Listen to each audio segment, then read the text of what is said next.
जी, जी। देखिए, आपातकाल की स्थिति जब घोषणा हुई थी, मैं विधानसभा की लाइब्रेरी में किताब पढ़ रहा था। कौन साहब एक पत्रकार थे, उन्होंने कहा, "आप यहाँ कैसे?"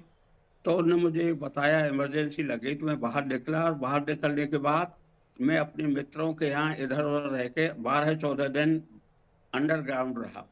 और अंडरग्राउंड इसलिए रहा था कि मुझे ये जानकारी मिल रही थी कि जॉर्ज फर्नांडिस मुझसे कुछ बातचीत करना चाहते हैं, लेकिन बातचीत संभव नहीं हुई। खैर, गिरफ्तार हो गए। गिरफ्तार होने के साथ हमें सबसे पहले बैराक में रखा गया 3 महीना।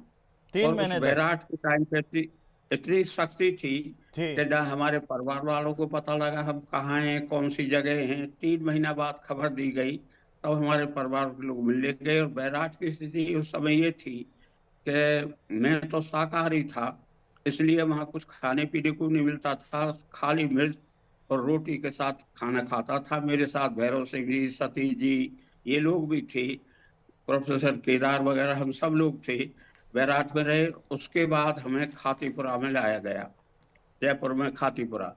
जी। और खातीपुरा में लाने के साथ वहाँ जेल अधिकारी हमसे मिलने आते थे और हमारी समस्याएँ पूछते थे, और वो पता नहीं सरकार तक पहुँचाते या नहीं पहुँचाते थे।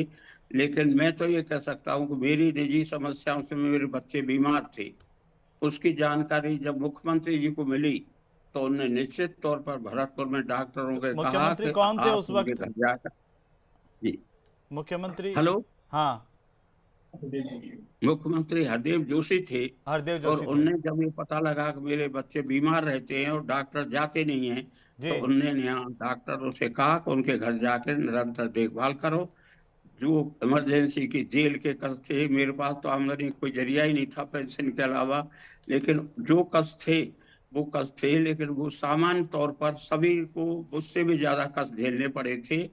इमरजेंसी का सबसे ज़्यादा असर उन लोगों पर पड़ा था जो गरीब लोग थे, जो साधारण परिवार के लोग थे।